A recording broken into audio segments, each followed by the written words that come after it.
Cauliflower சில்லிக்கு சுடுதண்ணியில் வந்து மஞ்சத்தூள் போட்டு கொஞ்சம் ஆஃப் பாயில் பண்ணி இந்த பக்கம் குக்கரில் வந்து பச்சைப்பயிறு சுண்டல் இருக்குது, அதனால் இந்தளவுக்கு வெந்தால் போதும். இந்த பக்கம் சுண்டல் தாளிக்கிறதுக்கு தேங்காய் ஊற்றிக்கலாம். கடுகு உளுந்து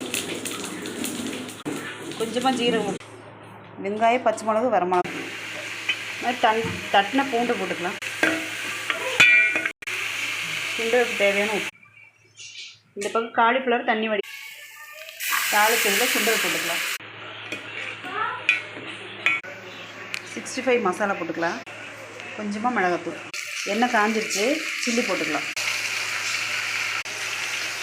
இங்கே வந்து டீ வச்சுருக்கோம். பச்சைப்பயிறு சுண்டல், காலிஃப்ளவர் சில்லி, இஞ்சி டீ.